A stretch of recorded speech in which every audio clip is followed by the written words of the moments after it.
মেধার অধিকার চেয়েছিল মেধার ভিত্তিতে তাদের কর্মসংস্থান, তাদের পড়াশোনা, তাদের সব কিছু হোক। তারা কোনো রাষ্ট্র ক্ষমতার পরিবর্তন চায় নাই, তারা কারো ক্ষমতাচ্যুতি চায় নাই, তারা চেয়েছিল মেধার মূল্যায়ন হোক।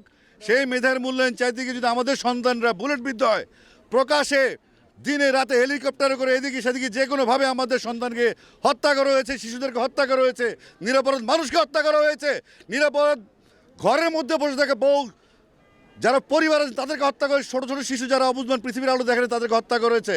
এখন এই আন্দোলন থেকে পিছু হটার কোনো সুযোগ নাই, আমাদেরও কিছু করার নেই, আমরা ব্যর্থ। এই ছাত্ররা সড়ক আন্দোলন করেছিল, এই ছাত্ররা এখন কিশোর বয়স থেকে তরুণ হয়েছে এবং তার ম্যাচিউর হয়েছে। আমরা কোনো কিছু সিদ্ধান্ত নিব না, আমরা তাদের অনুগত হয়ে তাদের হুকুম মতো আমরা কাজ করব। এবং আমি বিশ্বাস করি যেই প্রজন্ম জেগে উঠেছে, এই প্রজন্ম হারার জন্য জন্ম হয়নি এবং এই প্রজন্ম হারবে না। আমি আমার ছেলেকে নিয়ে এসেছি, আমার ছেলেকে আমি সঙ্গে করে নিয়ে এসেছি। আসো, সে নর্থ সাউথ ইউনিভার্সিটি ওয়েট করলে আমি লন্ডন থেকে আজকে আসছি, দিয়ে দিলাম। তোমরা গুলি করো সবাই। আজকে কোনো কথা নাই, শুধু অল আউট গেম। যে কোনো ভাবে দফা একটা দফা একটা দাবি, এক দফা এক দাবি। স্বৈরাচারী কবে যাবি? আমরা মিলিত